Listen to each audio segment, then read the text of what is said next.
Hello नमस्कार दोस्तों, मैं अमोल कासार आपका स्वागत करता हूं। दोस्तों ये जो वीडियो है बहुत इंपॉर्टेंट होने वाला है, जिसमें हम कैलकुलेट द फॉलोइंग कवर करने वाले हैं। और ट्रस्ट में दोस्तों, अगर ये सवाल आता है तो इन्हीं क्वेश्चंस में से आएगा जो हम अभी आपके साथ डिस्कस कर रहे हैं। सो आप लोग इतने क्वेश्चन का प्रैक्टिस कर लोगे, हो सके तो नोटबुक निकाल के बैठिए। जितना क्वेश्चन मैं करा रहा हूं उतने लिख लीजिए, तो आप लोगों का बर्डन कम हो जाएगा। कैलकुलेट द फॉलोइंग में दोस्तों रिवर्स में हम शुरू करेंगे। चैप्टर नंबर 10 से कोई कैलकुलेट द फॉलोइंग नहीं आता, क्योंकि वो कंप्यूटर अकाउंटिंग थ्योरेटिकल आपका चैप्टर है। बट जब हम देखेंगे चैप्टर 9 से, वो बहुत बच्चे छुड़ के चलते हैं और वहां पे 1 मार्क्स अगर आ गया बहुत इजी होता है। बट क्योंकि हमने प्रैक्टिस नहीं की तो 5 में से 1 मार्क्स चला जाएगा ऑब्जेक्टिव का। तो शुरुआत करेंगे चैप्टर नंबर 9 से। थोड़ा वक्त यहां पे लग सकता है, बट एक बार ये कर लिया तो हमारा फिर जर्नी एकदम फटाफट कंप्लीट हो जाएगा रिवर्स में करके। ठीक है, तो ये वाला ऑब्जेक्टिव का वीडियो बहुत खास होने वाला है। रिकॉर्डेड फॉर्मेट में दे रहा हूं, तो अपनी ओन स्पीड पे देखना, अपने टाइम के हिसाब से देखना। दोस्तों के साथ जरूर शेयर करना और लाइक करना मत भूलना दोस्तों। ठीक है, और भी जो लेटर्स वाला वीडियो है, मतलब हम लोग वो आपको लेटर्स मतलब वो फॉर्मेट वाला जो वीडियो बिल्स ऑफ एक्सचेंज का, वो बिल्स ऑफ एक्सचेंज के फॉर्मेट वाला वीडियो भी मैं आपको दूंगा, ताकि हम लोग मेंटली प्रिपेयर रहे कि हाँ हम करके जा रहे हैं, आया नहीं आया बाद में देख लेंगे। But calculate the following please please please अपने दोस्तों के साथ जरूर शेयर कीजिए और लाइक करे बिना आगे बढ़ो मत। ठीक है, चलो आते हैं सर। पहला आपका chapter that is analysis of financial statement. 2023 का सवाल ही आपके सामने लेकर आया बेटा। बहुत सिंपल है, जरा देखिए। आपको पूछा गया है, चलो शंखनाद कर देते हैं फिर शुरुआत करते हैं ना। बहुत बच्चे जो लाइव में होते हैं, सर हमें आदत है शंखनाद सुनने की, तो सुन लीजिए यहाँ पे वापस एक बार शंखनाद। और पूरा कंसंट्रेशन रखिएगा दोस्तों, पूरा कंसंट्रेशन यहीं पे रखिएगा। अब हम शुरुआत कर रहे हैं। आपको पूछा गया था कि करंट असेट को कैलकुलेट कीजिए। करंट असेट को कैलकुलेट कीजिए दोस्तों। सवाल बहुत सिंपल था, बट आपको असेट और लाइबिलिटी में फर्क समझना था। 2-3 प्रॉब्लम हुए, मैं बता देता हूं, तो इतना ही समझना, बाकी कोई समझने की और ज्यादा कोई ना ओवर थिंकिंग करने की जरूरत नहीं। ये देखो, डेटर आपके असेट होते हैं, ठीक है। उसके बाद क्रेडिटर्स क्या होते हैं sir? Liability, okay. Bills payable क्या होती है? लाइबिलिटी। बैंक ओवरड्राफ्ट क्या होता है? लाइबिलिटी। तो ये तो असेट का पार्ट रहेगा ही नहीं, तो ये तो सॉर्टेड था कि ये तो ऐड नहीं करना है सर, ना इसको कोई देखना है। बट अब क्या हो गया, बच्चों को डेटर पता था, स्टॉक पता था, लूज टूल्स पता था। अब प्रॉब्लम कहां पे हुआ पता है?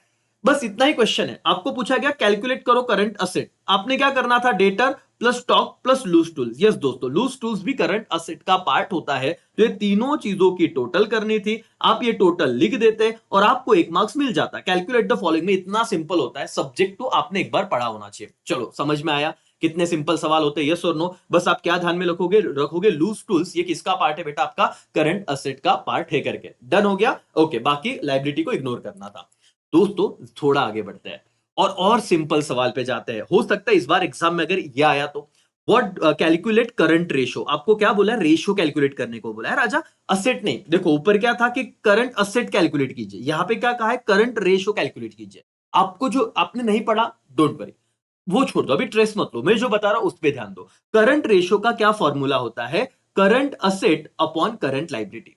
तो आप लोगों को क्या करना है, इतनी सारी जो बातें दी है उसमें से करंट असेट को सेपरेट करना है और करंट लाइबिलिटी को सेपरेट करना है। ठीक है, जरा ध्यान देना। मैं अगेन येलो जो असेट है उसको ना येलो मार्क करता हूं। डेटर क्या हो गया? असेट। अच्छा, क्रेडिटर क्या हो गया बेटा? लाइबिलिटी। बिल्स रिसीवेबल क्या हो गया? असेट, ठीक है। बिल्स पेएबल क्या हो गया? लाइबिलिटी। स्टॉक क्या हो गया? असेट। शॉर्ट टर्म लोन्स क्या हो गया? लाइबिलिटी, ठीक है। Short term loan liability. Outstanding expenses, outstanding expense कहा तो आपका लाइबिलिटी होता है, खर्चा देना बाकी है, तो इतना याद रखना, ठीक है। कैश बैलेंस क्या हो जाएगा? असेट। मशीनरी, अब ना इसको मैं ग्रीन में मार्क करता हूं। ये असेट तो है बेटा, बट ये करंट असेट नहीं। हमने क्या कहा हमारे फॉर्मूला में? करंट असेट को हम डिवाइड करेंगे करंट लाइबिलिटी से। मशीनरी असेट तो है, बट ये करंट असेट नहीं है, इस चीज को ध्यान देना। करंट इन्वेस्टमेंट, ठीक है भाई, ये हम ले लेंगे करंट असेट में। नॉन करंट इन्वेस्टमेंट, जैसे ये खुद बोल रहे हैं नॉन करंट इन्वेस्टमेंट, तो आपको समझना चाहिए, बट ऑब्वियस ये असेट है, बट ये हमारा करंट असेट नहीं है, ये long term asset, fix asset की बात होगी, ठीक है। तो मशीनरी और नॉन करंट इन्वेस्टमेंट को आप इग्नोर करोगे। सेम सवाल आएगा अगर आया तो, इतना देखना। फिर लूज टूल्स आपको तो पता ही भी करंट असेट है, और बैंक ओवरड्राफ्ट आपका क्या होता है? Current liability. बस ग्रीन वाले को हटाओ, आपको करंट रेशियो निकालना है। बताओ क्या करोगे? करंट असेट का टोटल कर लो। आपको क्या क्या ऐड करना है? 90,000 डेटर का, बिल्स रिसीवेबल 10,000, तो ये हो गया 1 लाख। फिर stock of goods 40,000, 1,40,000। Cash balance आ जाएगा 70,000, 2,10,000। Current investment 25,000, 2,35,000। और आपका लूज टूल्स आएगा 15,000, तो 2,50,000 आपका क्या हो जाएगा? करंट असेट का टोटल हो जाएगा। बस इसके मार्क्स मिल रहे हैं सर, ये 1 मार्क्स के लिए आ जाएगा। देखो भाई, कैलकुलेट द फॉलोइंग में इतना याद रखो, बहुत सिंपल सी बात थी। आपको क्या छोड़ना था, सिर्फ मशीनरी को नहीं लेना था और लॉन्ग नॉन करंट इन्वेस्टमेंट को नहीं लेना, अगर ये सेम सवाल आता है तो। ठीक है, उसके बाद हम क्या करेंगे, करंट लायबिलिटी का टोटल कर लेंगे। क्या था करंट लायबिलिटी में बताओ सर, ये 30,000, 30 और ये 12 और ये कितना सर 14 और ये 40 और ये 29, इन सबका हम टोटल कर लेंगे, दैट इज 1,25,000। लेकिन हमको क्या बोला था, करंट रेशो निकालो। तो याद रखो, ऑब्जेक्टिव के लिए भी काम में आएगा। करंट रेशो का फॉर्मूला क्या होता है भाई, मैं बता रहा हूं, तू समझ लेना एक बार। करंट रेशो का फॉर्मूला होता है current asset upon current liability. बोलो मेरे साथ, current asset upon current liability. Current asset आए थे 2,50,000, उसे डिवाइड करेंगे 1,25,000 से। डायरेक्ट आपको इसी मोड में लिखना है। जब आपको रेशो पूछा तो 2:1 है ना, 3 0 खत्म हो जाएंगे। 125 250 250 को 125 से डिवाइड करेंगे, 2 आंसर आएगा, तो आप रेशियो लिखना 2:1, दैट्स ऑल। एक टाइम समझ लिया, ज्यादा लोड नहीं लेना। ये 2-3 क्वेश्चन में करवा के देता हूं ताकि तू मेंटली प्रिपेयर रहेगा। अगर कोई भी चीज आ गई तो लड़ लेंगे। चैप्टर 9 छोड़ा है तो ऐसे ऐसे डर नहीं होगा। और 2 सवाल करेंगे इस चैप्टर के, ज्यादा नहीं। यहाँ पे नोट लिखना, मशीनरी और नॉन करंट इन्वेस्टमेंट ओमिट किया, नहीं लिया, क्योंकि आपका नॉन करंट सॉरी ये करंट असेट का पार्ट नहीं है। दोस्तों, लास्ट सवाल बता रहा हूं, बिल्कुल भी डरना मत। आपने किया नहीं था तो स्वाभाविक है कि कुछ बच्चों को नहीं पता रहेगा। आपको देखो, मैंने क्या बताया, ओनली करंट असेट, फिर क्या बताया, करंट रेशो, जिसका फॉर्मूला था current asset upon current liability. इतना याद आ रहा है। अब मैं आपको कह रहा हूं क्विक रेशो। नहीं, पहली बार सुन रहे हो एकदम। देखो, कल तो पेपर है, मतलब जब भी आपका पेपर है, आप लोगों को क्या करना है, कोई बाद में देख रहा होगा तो अगले टाइम के लिए आपको क्या याद रखना है, क्विक रेशो आया तो इसका फॉर्मूला सिंपल है, quick asset upon quick liability. अब मन में सवाल आएगा, सर ये कितना प्रॉब्लम है, ये क्विक असेट क्या होता है सर? राजा सुनो ध्यान से। आप लोग जब करंट असेट में से, ये देखो, आप लोग जब करंट असेट में से इन्वेंट्री और प्रीपेड एक्सपेंसेस ये लेस करते हो ना, तो आपको क्विक असेट मिलते हैं। ये देख ले, तू ये लिख ले, एक पेज पे लिख ले, अभी ज्यादा टाइम है नहीं अपने पास। क्विक असेट का क्या फॉर्मूला है, जब आपके करंट असेट में से आप 2 चीजों को लेस करोगे, और ऐसा ही सेम क्वेश्चन दिया रहेगा, इन्वेंट्री और क्या बेटा, प्रीपेड एक्सपेंस, तो आपको जो भी आंसर मिलेगा वो क्विक असेट का मिलेगा। ठीक है, वापस एक बार बोलता हूं, बट क्या बेटा, क्विक असेट में से हम लोग करंट असेट लेस इन्वेंट्री और प्रीपेड, ये दिया होगा, ये सब में दिया होगा, कैसे बताता हूं। अब तुम पूरा ये क्वेश्चन पढ़ो, इधर भी आपको करंट असेट दिया है क्या? इसीलिए ना ये एक एडवांस लेवल के सवाल हम कर लेंगे। ये चैप्टर हो गया ना, फिर आगे का बहुत सिंपल है, कैलकुलेट द फॉलोइंग, फिर दिक्कत नहीं है। बट ये किए ही नहीं और आ गया तो आपको ऐसे डर नहीं रहेगा कि ये छूट गया सर, ये भी कर लिया है हमने। बताओ क्या है सर, देखना है वर्किंग कैपिटल में से। देखो बेटा, देखो क्या बता रहा हूं, करंट असेट कैसे निकालेंगे हम। वर्किंग कैपिटल में क्या ऐड करने का है, करंट लायबिलिटी। तो जब आप लोग current liability plus working capital, ये दोनों को क्या करना है, प्लस ऐड करना है। वापस एक बार बोलो, करंट लायबिलिटी और आपका वर्किंग कैपिटल, इन दोनों को क्या करना है, ऐड। अगर इन दोनों को ऐड करेंगे तो आप लोगों को मिलेगा करंट असेट। बाप रे सर, ये तो हमने देखा ही नहीं था। तू ज्यादा लोड मत ले, मुझे बता, करंट असेट सेम सम आया तो तुझे करंट असेट निकालना है। एग्जाम में याद करना, सर ने बोला था वर्किंग कैपिटल और करंट लायबिलिटी इन दोनों को ऐड करना है। वर्किंग कैपिटल और करंट लायबिलिटी इन दोनों को ऐड करना है। जैसे इन दोनों को ऐड करेंगे हमें मिलेगा करंट असेट। फिर लेकिन हमें तो क्विक रेशो बोला है, तो क्विक रेशो में क्विक असेट होते हैं। क्विक असेट कैसे आएंगे, करंट असेट में से आप लोगों को क्या लेस करना है बेटा, प्रीपेड एक्सपेंसेस और इन्वेंट्री। एकदम क्वेश्चन देख के आपको डिटेल याद आएगी, कोई दिक्कत नहीं है। ठीक है, तो 20,000 का एक प्रीपेड है और इन्वेंट्री कितना है बेटा, 30,000 का। तो ये कितना हो जाएगा बताओ तो, 5,40,000। इतना समझा, एक बार कैलकुलेट करो, एक बार लिख लो, चलो फटाफट। चलो लिख लिया बेटा एवरीबॉडी, यस तो नो, क्विकली नोट डाउन कर लीजिए करंट असेट, फिर आप लोग लिखोगे क्विक असेट। क्विक असेट में याद रखोगे इन्वेंट्री को और प्रीपेड एक्सपेंसेस, इन दोनों को लेस करना है अपने करंट असेट में। बट क्वेश्चन में आपको करंट असेट नहीं दिया होगा तो वर्किंग कैपिटल और करंट लायबिलिटी को ऐड कर देना, that is your current asset. ठीक है सर, अब आपको क्या करंट लायबिलिटी दिया था, हाँ, बट हमारा क्विक रेशो का फॉर्मूला क्या है, ये ऑब्जेक्टिव में आ सकता है, quick asset upon quick liability. Quick liability कैसे लाए सर, करंट लायबिलिटी में से बैंक ओवरड्राफ्ट लेस करना है। देखो, क्विक लायबिलिटी करंट लायबिलिटी में से बैंक ओवरड्राफ्ट लेस करना है। इतना अगर आपने कर दिया तो आपको मिल गया क्विक लायबिलिटी, दैट इज 1,80,000। बेटा एकदम सॉर्टेड है, मुझे पता है तुम देख रहे हो, तुम बोलोगे हमसे नहीं हो पाएगा, तू चिल मार और सिर्फ ये क्वेश्चन 2 बार देख। अभी मैं जो बोल रहा हूं ना उतना कर, बाकी तो आंसर मत देख। देखते हो ना, पेपर में एज इट इज सवाल आएगा तो कुछ भी नहीं बदलेगा। क्विक रेशो आया तो क्विक रेशो में हमारा आंसर रहेगा quick asset upon quick liability. Okay, फिर क्या करेगा तू, वर्किंग कैपिटल और करंट लाइबिलिटी इन दोनों को ऐड करने से हमें क्या मिलता है, यस रिकॉल हो रहा है, क्या मिलता है, एज इट इज सेम रहेगा पूरा स्ट्रक्चर, करंट असेट मिलता है। करंट असेट में क्या लेस करने का है, प्रीपेड एक्सपेंसेस और इन्वेंटरी, ये लेस करेगा तो तुझे क्विक असेट मिलेगा, सॉर्टेड, ठीक है। फिर करंट लाइबिलिटी में से क्या लेस करना है, बैंक ओवरड्राफ्ट, अगर करंट लाइबिलिटी में से बैंक ओवरड्राफ्ट लेस किया तो मिलेगा क्विक लाइबिलिटी। और जो भी तुम्हारे फाइनल आंसर आए हुए 5,40,000 क्विक असेट और 1,80,000 क्विक लाइबिलिटी, तो आप ये फॉर्मूला लिखिए, 5,40,000 डिवाइडेड बाय 1,80,000, तो तुम लोग इसको डिवाइड करोगे तो एग्जैक्ट आंसर आएगा 3, तो आप लिखिए 3:1, रेशो इस फॉर्मेट में लिखना। ठीक है, डन हो गया, इतना समझा, 3 सवाल समझे बेटा, यस और no. GP ratio, gross profit ratio का फॉर्मूला सिर्फ एक बार याद रखना, ग्रॉस प्रॉफिट रेशियो का फॉर्मूला होता है gross profit upon net sale into 100, इस तरह का फॉर्मूला है। बट अब क्या होता है ना, ऐसे सवाल आ जाता है, मैं एकदम सिंपल कहता हूं, बिल्कुल मत डरिए, बिल्कुल मत डरिए, इसको ना आप लोग ये कुछ मत कीजिए। अगर आपको ग्रॉस प्रॉफिट रेशियो निकालने को कहेंगे ना, आप ट्रेडिंग अकाउंट का फॉर्मेट ड्रॉ करो। मुझे बताओ, ओपनिंग स्टॉक ट्रेडिंग के कहां पे जाता है, डेबिट में। क्लोजिंग स्टॉक ट्रेडिंग के कहां पे जाता है, क्रेडिट में। यहां पे आओ, ओपनिंग स्टॉक ट्रेडिंग के डेबिट में, क्लोजिंग स्टॉक ट्रेडिंग के क्रेडिट में। ऐसे बनाओ ना, इतना तो आपको आ ही रहा है, फाइनल अकाउंट किया है सर। परचेसेस किधर जाएंगे सर, ट्रेडिंग के डेबिट में। और परचेस रिटर्न, परचेस में से होता है लेस, तो 1,50,000 में से 15,000 लेस हुए, कितना आया, 1,35,000। वही फॉर्मेट बनाओ, मैं आपको बताता हूं, एकदम सिंपल हो जाएगा। सेल्स 3,37,500 माइनस सेल्स रिटर्न, तो सेल्स लिखो, सेल्स रिटर्न लेस करो, 3,15,000 आउटर कॉलम आएगा। फिर क्या करना, डायरेक्ट एक्सपेंसेस इधर लिखोगे 30,000, बस पोस्टिंग कर दो सर। आप लोग क्रेडिट साइड का टोटल लेना, जो 3,52,500 आएगा, और उसमें से डेबिट साइड का टोटल 1,95,000 लेस करना। और जैसे आप लेस करोगे तो आपका आंसर आएगा 1,57,500। बेटा ये एक बार आईएमपी कर, स्टार मार्क कर इसे। ग्रॉस प्रॉफिट रेशियो कैलकुलेट करने का 1 मार्क्स का सवाल रहेगा, बहुत सिंपल है। इनके ये सब फॉर्मूले में मत जाओ अभी, हमको क्या करना है, ट्रेडिंग अकाउंट बनाना है। जो डेबिट को जाता है डेबिट, जो क्रेडिट को जाता है क्रेडिट, उसका टोटल कीजिए, ग्रॉस प्रॉफिट निकालिए, जो आता है कितना बेटा, 1,57,500। सीधा ये आंसर पे आ जाए सर। 1 मार्क्स के लिए इतने सब का कोई जरूरत नहीं है, ठीक है। ओके, क्या फॉर्मूला है ग्रॉस जीपी रेशियो का, ग्रॉस प्रॉफिट रेशियो का, gross profit upon net cell. Net cell कैसे आएगा, ये नॉर्मली कैलकुलेशन दिखा दे कि सेल्स 3,37,500 में से सेल्स रिटर्न लेस करेंगे, तो 3,15,000 नेट सेल है, तो 1,57,500 अपॉन 3,15,000 इंटू 100। याद रखना, जब आप रेशियो निकालोगे जीपी रेशियो, तो इंटू 100 करना है, ये फॉर्मूला ध्यान से लिखो बेटा।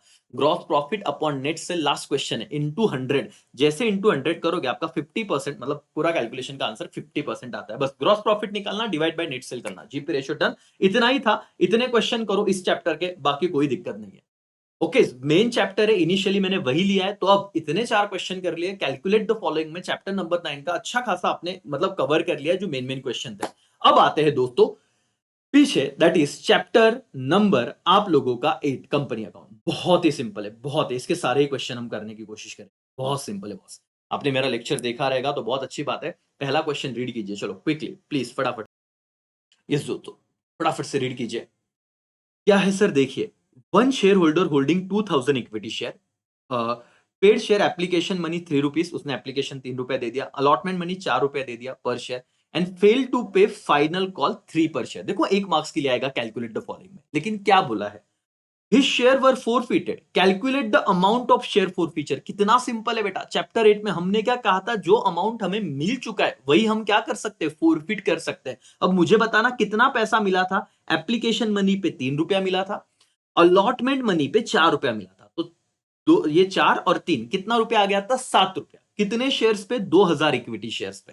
तो जो पैसा रिसीव्ड है वही हम क्या करते हैं, फोरफिट करते हैं। और आपको क्या पूछा था, calculate the amount of share forfeited. Simple सी बात है भाई, आप क्या करना, ये 7 से भी कर दोगे सीधा सीधा कि 7 इंटू 2,000 शेयर, तो मतलब तो आप 14,000 रुपीज आप निकालोगे। अमाउंट निकालने को बोला है तो अमाउंट आ गया, अमाउंट ऑफ शेयर फोरफिटेड 14,000। सीधा सीधा लिखा तो भी कोई दिक्कत नहीं बेटा, कोई दिक्कत नहीं।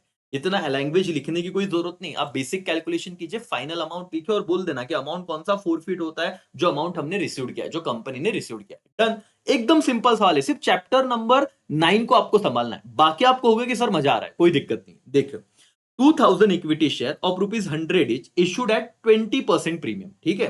Calculate the total amount of share premium. अरे कितने कितने झंडू बाम लोगे, कितना सिंपल पूछ रहे हैं। आपको ₹100 का शेयर है, 20% प्रीमियम पे दिया, तो कितने में इशू किया रहेगा, 120। पर शेयर कितना प्रीमियम रहेगा, 20 रुपया प्रीमियम रहेगा, और कितने नंबर ऑफ शेयर थे, 20,000, और आपको बोला है कि भाई अब कैलकुलेट कीजिए कि आपको शेयर प्रीमियम का कितना अमाउंट रहेगा। अब बाकी छोड़ो यार, बाकी छोड़ो, मुझे बताओ आप सीधा सीधा ये भी कैलकुलेट करते ना, 20,000 शेयर पे अपना यहाँ पे कैलकुलेशन कैसे भी करो भाई, सब मतलब बराबर ही रहेगा। 1 2 3 4 5, 4 जीरो हो गए, और 2 2 जा 4, तो मेरे हिसाब से सर क्या बराबर है, 4 लाख आंसर आना चाहिए। ऐसे निकाला तो भी चलेगा, सिंपल है, समझ में आ रहा है बेटा। इक्विटी शेयर 20,000 है, फेस वैल्यू 100 रुपया है, ठीक है। तो premium amount number of share into face value into percentage, छोड़ो यार वही है 4 लाख जो अपन ने किया। 20 रुपया इंटू 40,000, सॉरी 20,000 कर देना तो भी आंसर आ जाएगा। ये एकदम बेसिक सवाल है, एक एक मार्क्स के लिए। कैलकुलेट द फॉलोइंग, डर क्यों रहे हो, आराम से आ जाएगा, सिर्फ चैप्टर नंबर 9 को संभालना है, ठीक है। सर आगे जाते हैं, सिंपल सा सवाल है। Company received excess application of 5,000 share. देखो ये इंपॉर्टेंट है बेटा, कंपनी को डायरेक्ट बोल रही है कि एक्सेस मतलब एक्स्ट्रा 5,000 शेयर को एप्लीकेशन मिल गया। For share application 1,000 share were rejected and pro rata allotment was made. Calculate the amount of application money adjusted with allotment. बच्चों को ना क्वेश्चन ही नहीं समझ में आता। देखो क्या हुआ, 5,000 शेयर एक्स्ट्रा उसके पैसे तुम्हें मिले, इसमें से तुमने क्या किया, 1,000 शेयर को रिजेक्ट कर दिया और रिफंड कर दिया। देखो एक्सेस एप्लीकेशन फॉर 5,000 शेयर, 5 के 5,000 एक्सेस ही है, बट और कितना रुपया मिला एप्लीकेशन पे, 4 रुपए पर शेयर के हिसाब से, ठीक है। Application of 1,000 share were rejected and pro rata allotment was made. Calculate the amount of application money adjusted with the allotment. तो क्या कहना चाहते हैं, इसको समझते हैं। Sir excess application money received for 5,000 share at 4 per share, तो भाई 5,000 इंटू 4 रुपया, तो टोटल कितना एक्सेस मिला था, 20,000 रुपया एक्सेस मिला था। लेस आपने क्या किया, application for 1,000 share rejected and money refunded, 1,000 वालों के आपने रिजेक्ट कर दिया और रिफंड भी कर दिया, तो 4,000 इस 20,000 में से गए, तो कितना बचता है, 16,000। तो excess money received adjusted with allotment, तो 16,000 एडजस्टमेंट में अलॉटमेंट में डाल दिया। और वैसे भी हमने समझा ही था ना कि 5,000 में से 1,000 को रिफंड कर दिया, तो बचेंगे कितने शेयर, 4,000, और वो भी एक्सेस वाले। प्रो रेटा बोला तो किधर जाता है बेटा, अलॉटमेंट में, तो 4,000 इंटू 4 करो तो आपका 16,000 ऐसे भी आना था। जिन्होंने कंपनी अकाउंट किया रहेगा बेटा, समझ में आया क्या, वापस एक बार देख, 5,000 एक्सेस ही थे, उसमें से 1,000 रिजेक्ट और रिफंड किया, 4,000 का प्रोरेटा किया, प्रोरेटा मतलब अलॉटमेंट में, 4,000 इंटू 4, तो 16,000 रुपया सीधा जाएगा। कैलकुलेशन फॉर्मेट कुछ भी रहा, बट आंसर फाइनल सही आना चाहिए कि 16,000 रुपया जाएगा करके, ठीक है एवरीवन। बाकी और कोई दिक्कत नहीं है, डिफिकल्ट तो नहीं दिख रहा है मुझे। ओके, सिंपल सिंपल ये वाला सवाल कीजिए, चलो एक बार ट्राई कीजिए और कमेंट करो आंसर फटाफट से। एक बार पढ़ो, कैलकुलेट द फॉलोइंग। सर खत्म, मैंने कहा ना पहला चैप्टर अच्छे मतलब 9th 1 होने के बाद बाकी इसमें आराम से हो जाता है। चलो, कंपनी सेंट रिग्रेट लेटर किसे भेजती है, जिनका शेयर हमने रिजेक्ट किया है। 100 share an allotment letter to 25,000 share holder, ठीक है। Application money 20 per share. Calculate the amount of application money which company refunding मतलब कितना रिफंड कर रही है बेटा, जिसको रिग्रेट लेटर भेज रही है उनको ही रिफंड करेगी। कितना एप्लीकेशन पे मिला था, 20 रुपया, तो 100 लोगों को रिग्रेट लेटर भेज रही है, तो 100 इंटू 20, तो 2,000 रुपया हम लोग क्या करेंगे, रिफंड करेंगे। कैलकुलेट द अमाउंट हो गया सर, खत्म, एक मार्क्स मिल गया आपको। बट समझना था और डर निकालना था, डरो मत, कैलकुलेट द फॉलोइंग आ गया, एकदम सिंपल सिंपल है, ठीक है। पीडीएफ हम लगता है तो टेलीग्राम पे दे देंगे, लेकिन अब आप अपना नॉर्मली समझना शुरू कीजिए, और एकदम सिंपल है बेटा, कुछ डरने का नहीं। हो गया 7 आपका मतलब 8 चैप्टर से इतना ही था। अब आ रहे बिल्स ऑफ एक्सचेंज पे, ठीक है। बिल्स ऑफ एक्सचेंज में चारों सवाल है और यहां से बहुत बार क्वेश्चन आता है, तो ध्यान से समझिएगा। और अगर आपने मेरा अभी का लेटेस्ट लेक्चर देखा होगा, देखो मार्च 23 में भी आया था, जब ये कैलकुलेट द फॉलोइंग आया था, पूछा गया था, तो क्या था सुनो। गणेश ने बिल ड्रॉ किया 40,000 रुपए का, कितने का बेटा बोलो, 40,000। कब ड्रॉ किया, 15 जनवरी को। ओके, कितने महीने के लिए ड्रॉ किया, 2 महीने के लिए, ठीक है सर। और इसने क्या किया, discount the bill with bank of India 15% per annum on the same day. Calculate the amount of discount. एकदम सिंपल है बेटा। डिस्काउंट का अमाउंट कैसे निकाले सर, देखना भाई, तेरे को अगर मैं ये बोलता कि 40,000 पे 15% निकाल, तो तुम्हारा आंसर क्या आता बोलो, तो तुम लिखते 40,000, that is amount of bill, into कितना परसेंट, 15 अपॉन 100, तो क्या लिखते, देखो ये तो तुम्हें आ गया amount of bill rate upon 100। आगे क्या करना है बेटा, अनएक्सपायरी डेज और अनएक्सपायर पीरियड मतलब क्या, कि 2 महीना बाद 2 महीने बाद पैसा आने वाला है और तू सेम डे को डिस्काउंट कर रहा है, तो बैंक को कितने टाइम बाद पैसा मिलेगा? 2 मंथ्स बाद। इसे अनएक्सपायर पीरियड बोलते हैं कि 2 महीना अभी भी बाकी है। तो जो भी कैलकुलेशन आएगा उसको 2 डिवाइडेड बाय 12 करने, ठीक है, और मंथ्स में दिया है तो 12 ही करने का करके, ठीक है। तो ये यहाँ पे गलत है, ये 12 मंथ्स करो, ठीक है, डेज में नहीं। मंथ्स में है तो हम लोग सीधा मंथ्स में ही करेंगे। ओके, चलो, तो फिर क्या आंसर आता है? 0 0 0 0 तो चला गया सर, 2 1 जा 2, 2 6 जा 12, तो जैसे भी करो आपका आंसर फाइनली 1000 आएगा। फाइनल कर लीजिए, आप एक बार प्रैक्टिस कीजिए, सिंपल है। 2/12 से डिवाइड करना है कि 2 का 2 महीना बाकी था, ठीक है। चलो, ये और सिंपल है। एक पार्टी है जिसका नाम है कलाशा, who had accepted श्रीज bill for 56,000 was declared bankrupt. Bankrupt मतलब इंसॉल्वेंट, अभी वो खत्म भाई, उसने 56,000 दे ही नहीं पाएंगे। और कितना मिला? 35 पैसा in rupees could be recovered from estate, calculate the amount of bad debts. देख भाई, मैं सिंपल बताता हूं, अगर किसी व्यक्ति से 100 रुपया लेना था और वो बैंक करप्ट होगी और उसने बोला कि मैं तुझे 35 पैसा इन रुपी, इसका मतलब होता है 35%। 1 रुपए के बदले में 35 पैसा, तो 100 के बदले में कितना? 35 रुपया, बराबर है क्या? दिस इज परसेंटेज, ऐसे समझो। ये जो बहुत बच्चों को ना ये लैंग्वेज नहीं समझता कि 35 पैसा इन रुपी मतलब क्या, इसका मतलब 35% पैसा मिला है। तो कितना मिल गया भाई? 35 रुपीज, 100 रुपए के कंपेरिजन में बता रहा हूं, तो बैड डेट्स कितना रहेगा? But obvious sir 65। तो वैसे ही तुम्हें पूछा है कि 56,000 के अकॉर्डिंग बैड डेट्स कितना हुआ है, तो तुमको अगर बोला है कि 35 पैसा मिला तो 65 नहीं मिला रहेगा, बराबर है। तो आपको क्या करना है? 56,000 इंटू 65%, ऐसा करो।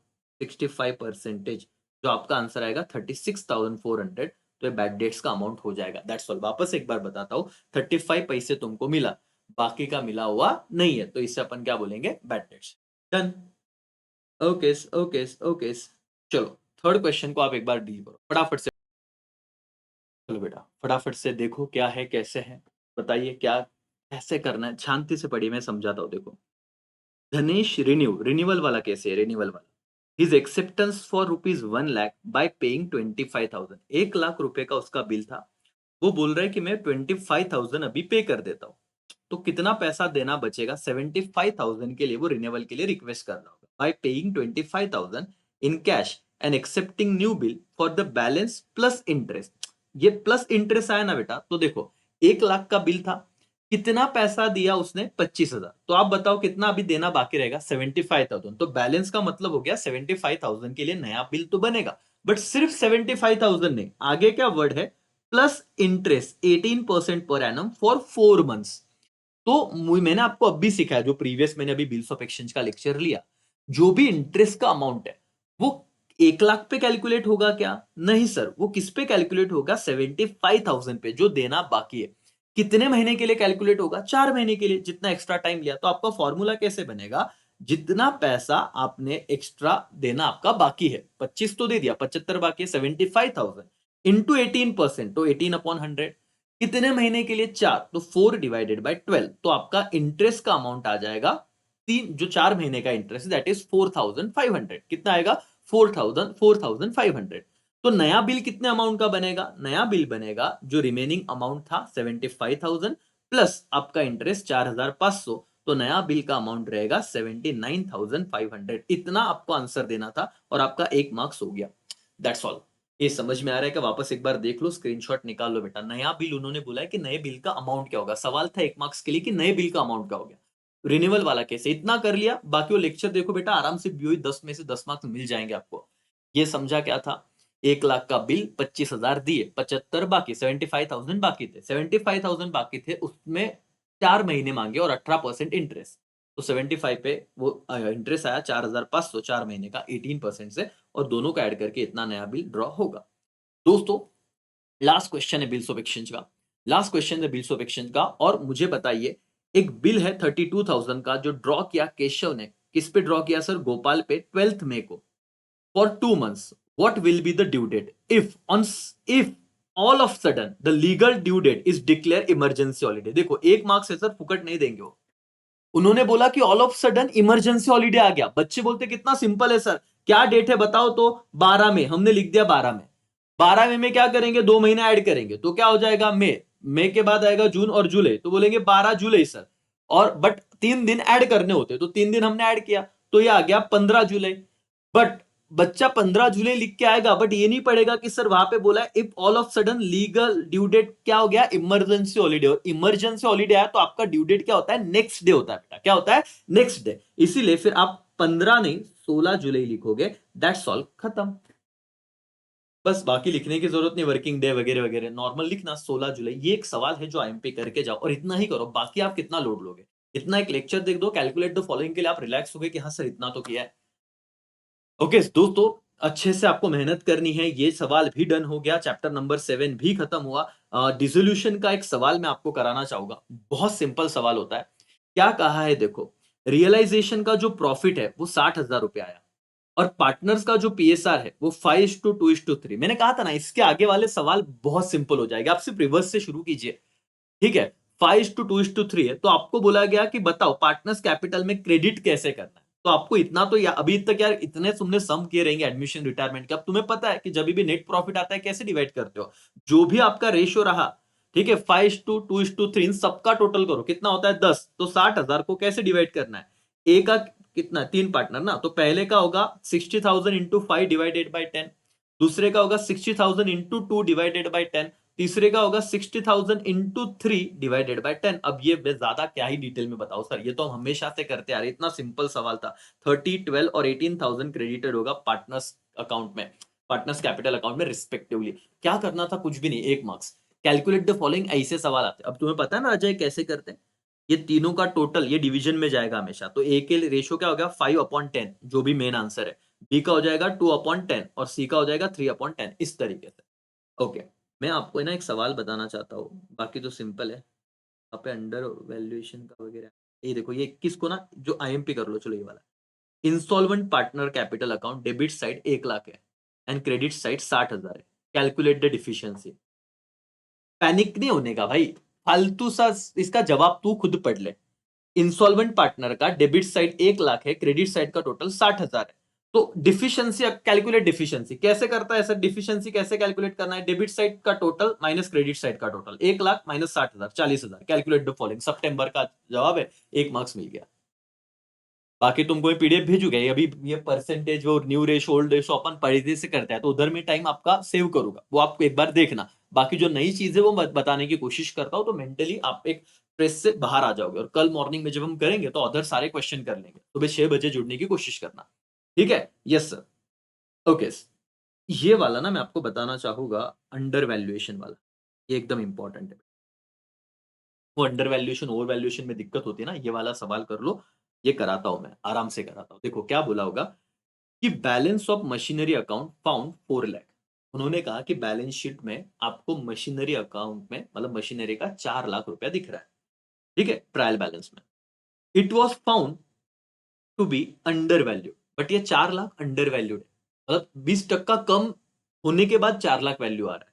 तुम्हें पूछा गया है find increase in the value of क्या बेटा, मशीनरी। इंक्रीज मतलब डिक्रीज बोलना चाहिए था, मतलब बताए कि कितने से कम हो गया, अंडर वैल्यू मतलब कितने से कम हो गया है, बताओ कितना अमाउंट एक्चुअल होना चाहिए, कितने से कम हुआ। अब आप मतलब या एक्चुअल वैल्यू बताओ, इस तरह का कुछ तो सवाल होना चाहिए। अमाउंट कितने से कम हुआ, आपको क्या करना पड़ेगा। अब ये 12th लेवल 11th लेवल पे ही पढ़ते हैं एक्चुअली।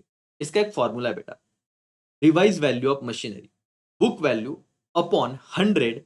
अगर अंडर वैल्यूड है तो जितने परसेंट से अंडर वैल्यूड है उतना 100 में से लेस करना है, और ओवर वैल्यूड होता है तो उतना ऐड करना है। चलो नहीं समझा, एकदम ध्यान दो। यहां पे क्या होता है, अंडर वैल्यूड है, फॉर्मूला याद रखो, बुक वैल्यू कितना दिया है 4 लाख, 4 लाख लिख दिया, डिवाइडेड बाय 100 माइनस कितना करोगे, यहाँ पे 20% से अंडर वैल्यूड है तो -20 करोगे, 30 से होता तो 30 करते, 40 से होता तो 40 करते, तो 100 में से 20 गए, और इंटू 100 कंपलसरी करना है बेटा। तो आप मुझे बताओ आपका क्या कैलकुलेशन होगा, ये हो गया 4 लाख अपॉन, पीछे दिख रहा है ना, 4 लाख अपॉन 80 इंटू 100, 0,000 गया। ठीक है, 1 मिनट, 200 कॉमन रख, इंटू 100, ठीक है, 1,010 गया। अब इसको पूरा कैलकुलेट जब करेंगे तो तुम्हारा आंसर आएगा, तुम्हारा जो आंसर आएगा वो आएगा 5 लाख रुपए। अब ये जो 5 लाख आया ना, ये समझना, आपका बुक वैल्यू 4 लाख था, आपने रिवाइज वैल्यू निकाला वो 5 लाख आया, तो 5 लाख की चीज 4 लाख में दिख रही है, तो कितने से तुम्हारा जो वैल्यू है वो एक्चुअली अंडर वैल्यूड मतलब डिक्रीज हुआ रहेगा? 1 लाख से तुम्हारा वैल्यू कम हुआ रहेगा। कितने से हुआ रहेगा? 1 लाख से। तुम्हें यही पूछा जाएगा कि एग्जैक्ट क्या था बताओ। अंडर वैल्यूड हो रहा है तो तुम्हें कितने से बढ़ाना पड़ेगा, या एक्चुअल वैल्यू पे लाने के लिए कितना अमाउंट ऐड करना पड़ेगा, दैट इज 1 लाख रुपीज। कितना बेटा? 1 लाख रुपया। या फिर मैं अदरवाइज पूछूं कि ये 4 लाख दिख रहा है बट 20% कम होने के बाद तो एक्चुअल वैल्यू कितना था? 5। अभी कितना दिख रहा है? 4। तो कितना वैल्यू से वो कम हुआ था? 1 लाख से। या कितने से बढ़ाना पड़ेगा? तो 1 लाख से। 1 लाख तक आना है। इसका एक बार प्रैक्टिस कीजिए, स्क्रीनशॉट कीजिए।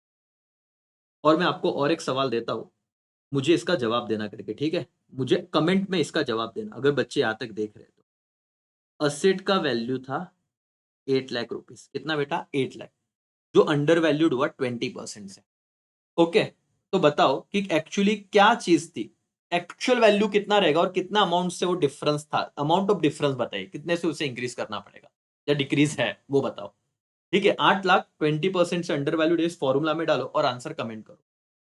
बस यही एक क्वेश्चन है, बाकी तो आपका बेसिक बेसिक वाला है, उसमें कोई दिक्कत नहीं है। ये न्यू रेशियो गेन रेशियो का कोई प्रॉब्लम नहीं है। मैं आपको सिर्फ दो चीजें बताता हूँ अभी, दो चीजें। ये वाला गुडविल वाला ध्यान दो।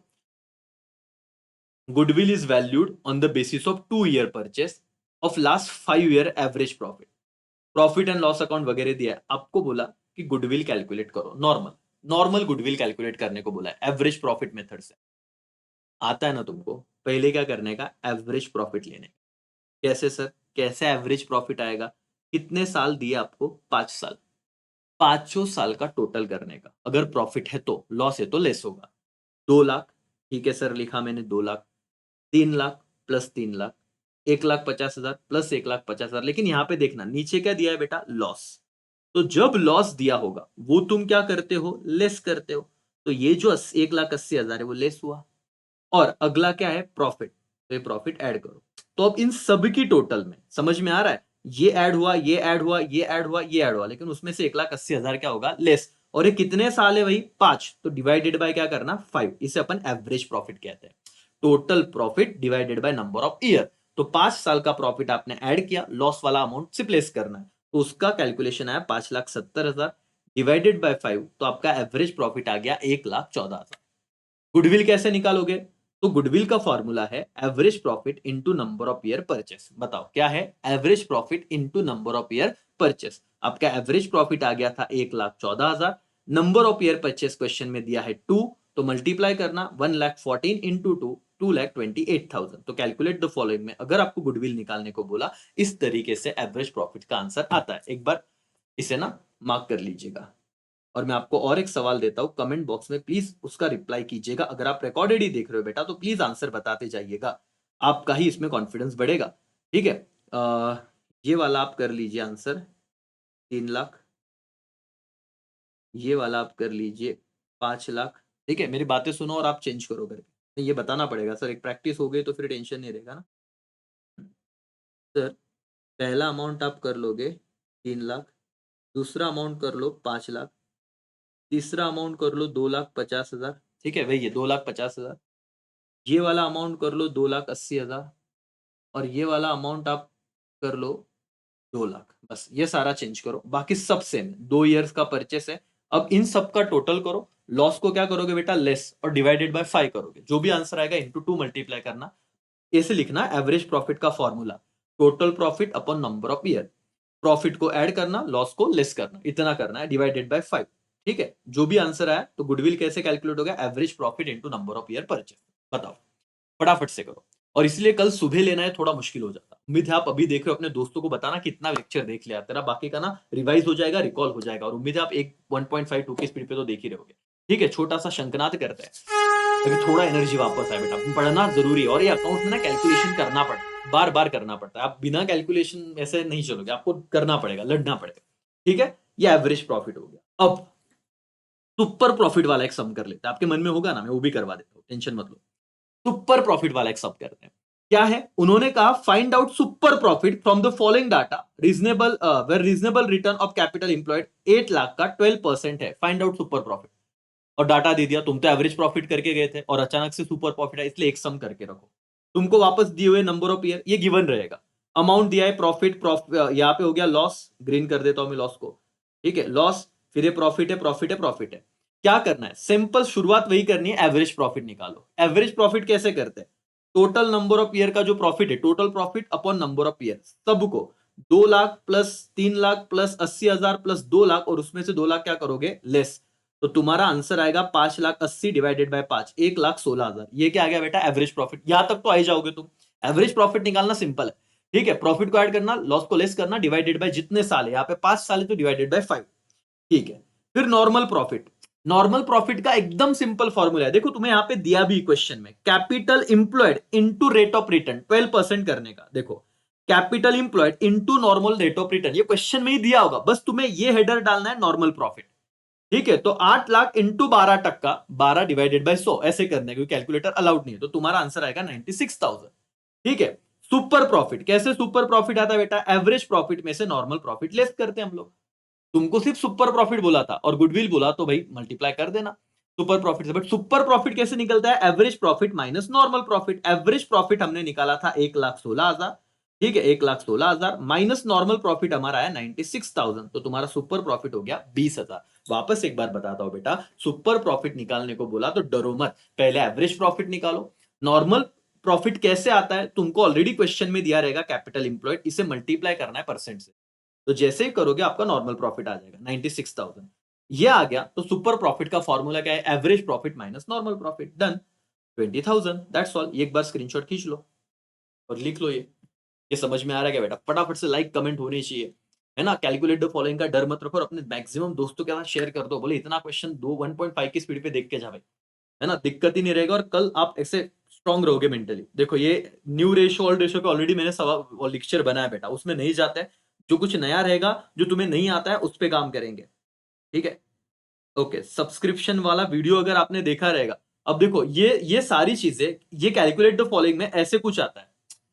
अब ये एनपीओ वाला सब्सक्रिप्शन है, जो बच्चे ने वो सब्सक्रिप्शन के 2 लेक्चर दिए, इसमें आप क्यों डर रहे हो, मतलब देखो एनपीओ और पहले पहले 2 चैप्टर पे आ गए हम लोग, पहले 2 चैप्टर पे आ गए, इसमें सारी चीजें क्या है जो आप अब तक करते आ रहे थे, जो अब तक करते आ रहे थे। देखो, व्हेन डिप्रिसिएशन उन्होंने बोला है 7,500, closing balance library book 92,500, calculate the opening balance क्या रहेगा करके, ठीक है। आपको एक बार यहां पे देखना है कि closing balance is equal to opening balance minus depreciation, बराबर है ना। ओपनिंग में से अगर हम डिप्रिसिएशन लेस करेंगे, मतलब फॉर एग्जांपल आपको ओपनिंग में 10,000 का असेट दिया, उसमें 1,000 रुपया डिप्रिसिएशन लेस करोगे तो क्लोजिंग कितना वैल्यू बचेगा, 9,000। ये तुमको समझ रहा है क्या, ओपनिंग मतलब ओपनिंग में 10,000 का सेट था, ईयर एंड को तुमने 1,000 का डिप्री लगाया, तो क्लोजिंग वैल्यू कितना बचा, 9,000। ये समझ में आ रहा है। तुमको क्वेश्चन में क्या दिया कि डिप्रीसिएशन का वैल्यू 7,500 है, क्लोजिंग बैलेंस है 92,500, तो तुमको बोला कि ओपनिंग बैलेंस ढूंढो, तो ये रिवर्स जाना है। बट ठीक है, आप लिखना कि क्लोजिंग बैलेंस का कैसे आंसर आता है, ओपनिंग माइनस डिप्री। फॉर्मूला लिखा, तुमको क्लोजिंग दिया हुआ है 92,500, तुमने वो लिखा, तुमको डिप्री दिया है, तुमने वो लिखा, ओपनिंग बैलेंस नहीं पता, जो इधर माइनस होता है वो इधर जाके प्लस हो जाता है, तो 92,500 में 7,500 ऐड किए, तो तुम्हारा 1,00,000 ओपनिंग बैलेंस आ गया। इतना सिंपल चिल्लर सवाल है सर, इतना चिल्लर सवाल है, 1 मार्क्स मिलेगा, सितंबर में आया था। ओके, मार्च 23 का सवाल भी बता देता हूं, कितना सिंपल होता है। Library book question mark, less 10% depreciation 5,000 is equal to 50,000। तो बताओ, अभी तुम्हारा डिप्रिसिएशन कट करने के बाद इतना आंसर आया, तो ये कितना रहेगा, अभी लॉजिकल 50,000 रहेगा ना, उसमें से 10%, 5,000 कभी आएगा, जब 50,000 पे 10% लगेगा। ये आंसर देना था तुमको 5,000, ये 50,000 करके खत्म। एक बार देखो इसे कितना चलो बेटा, फटाफट से देख लीजिए, एकदम सिंपल है। मतलब ये हो सकता है थोड़ा स्पीड बढ़े, बट बेटा एकदम लॉजिकल चीजें थी। एक एक मार्क्स के लिए ऐसा सवाल पूछ रहे, अब क्या ही बताऊं मैं, ठीक है। मतलब आप कॉमन सेंस पे भी इसका आंसर दे सकते हो। बाकी ये जो सारे सवाल है सब्सक्रिप्शन के, ये आपके मैंने वीडियोस में करवा लिए, तो उतना देखना अब ना, क्योंकि इस पे टाइम डाल के लेक्चर 1-1.5 घंटा करना, इससे कोई पर्पस नहीं। मेन चीजें करवा दी है, आप बस आइडिया लो, ये पीडीएफ आपको दूंगा, उतना सॉल्व करने की कोशिश करना। और क्या था, और बस कुछ नहीं सर, आप लोगों को चैप्टर 1 के कुछ सवाल दिए हैं, चैप्टर 1 के कुछ सवाल दिए हैं, हो गया आपका कैलकुलेट द फॉलोइंग। सितंबर 21 में पूछा था, और मार्च ये सितंबर, ये 2 सवाल हम कर लेते हैं और फिर लेक्चर को एंड करेंगे, ठीक है। देखना, insurance premium is paid for the year ending on 1 September 2020 amounted to rupees 1,500। Calculate the prepaid insurance premium amount assuming that the year ending 31 March. यहाँ पे देखो बेटा, आपका जो ईयर है वो कब खत्म हो रहा है? 31 मार्च 2020 को। और आप प्रीमियम कब तक पे कर रहे हो? 1 सितंबर, 1/9/2020। मतलब समझ में आ रहा है? ये तो यहां पे साल खत्म हो गया 2020। उसके बाद सब मार्च के बाद आएगा अप्रैल, उसके बाद आएगा मई, मई के बाद आएगा जून, जुलाई के बाद आएगा जुलाई, जून के बाद आएगा जुलाई, फिर आएगा अगस्त। तो अप्रैल मई जून जुलाई अगस्त 5 महीना। सितंबर काउंट मत करना। कुछ बच्चे ना 1 सितंबर काउंट कर लेते, 6 महीना। 6 नहीं बेटा, 5 महीने का प्रीपेड है। अब 1500 रुपया आप लोगों ने, मतलब 1500 डिवाइडेड बाय 12 करना, आपको समझ में आएगा कि 12 महीने का उन्होंने साल भर का इंश्योरेंस दिया। एक मिनट, ओके, यहाँ पे ध्यान दो। उन्होंने साल भर का 1500 रुपया दिया है और उन्होंने 1 सितंबर ये वाले डेट तक अगला, ये भाई एकदम सिंपल है भाई। तेरा ईयर एंड 31 मार्च को हो रहा है, वो 1 सितंबर तक पैसा भर रहा है। 1 सितंबर काउंट नहीं करने का, 5 महीने का एक्स्ट्रा दिया हुआ है। तो 1500 इंटू 5 डिवाइडेड बाय 12 कर 625 रुपया प्रीपेड होगा। बस इतना ही, बाकी कोई दिक्कत नहीं। वापस एक बार बोल रहा हूं, 31 मार्च ईयर एंड है, 1 सितंबर तक पैसा दे रहा है। आगे सितंबर काउंट मत कर, लेकिन सितंबर से पिछले वाला महीना अगस्त तक 5 महीने का प्रीपेड है। तो total amount 1500 into 5 divided by 12, 625 prepaid है। बस ये एक सवाल। 12% इंटरेस्ट है on bank loan ₹80,000 for 6 months, calculate the interest. कितना सिंपल आता है सर। क्या करोगे? 80,000 इंटू कितना परसेंट है? 12, तो 12/100 कितने महीने के लिए? 6, 6/12, तो आपका 4,800 आ गया। खत्म। ये मार्च का सवाल था। Calculate 12.5% per annum depreciation on furniture. 2,20,000 एक साल का डिप्रिसिएशन निकालना है। तो सिंपल है भाई, 12.5/100 कर देना और 10,000 का 6 महीने पे निकालना है। तो जो भी आंसर आएगा 6/12 करना। इतना सिंपल था सर, 6/12। अब मैं क्या बताऊं, आप फटाफट से देख लीजिए यार, एक बार देख लीजिए। मतलब इस पे एक्सप्लेनेशन जैसा कुछ नहीं। आप जिस लेवल पे हो अभी, पहले 2 चैप्टर आप मैनेज करोगे। मेन लेक्चर था कैलकुलेट द फॉलोइंग, रिवर्स में आना। ठीक है बेटा, तो इतना ही। ये पीडीएफ में ट्राई करूंगा, अपने एप्लीकेशन पे भी अपलोड करता हूं पहले तो। प्लीज ऐप डाउनलोड करो, वहां पे तुरंत मिल जाएगा। टेलीग्राम में इधर उधर ना, वो समझ में भी नहीं आता बहुत बार। मैं कोशिश करता हूं, बट ऐप पे तो तुरंत मिलेगा, तो ऐप पे जरूर देखिएगा। ठीक है, फ्री नोट्स वाले सेक्शन में। चलो यहीं पे रुकता हूं। थैंक यू सो मच, और डरो मत, कैलकुलेट द फॉलोइंग हो गया है। अब वो टेबल वाला एक कैलकुलेशन वाला पॉइंट है, वो करेंगे। और उसके बाद फिर हम लोगों का मेन लेटर, वो होते हैं ना क्या, बिल्स ऑफ एक्सचेंज का फॉर्मेट, वो डन हो गया तो खत्म। चलो यहाँ पे रुकेंगे। Thank you so much, bye bye, take care, जय हिंद, जय भारत।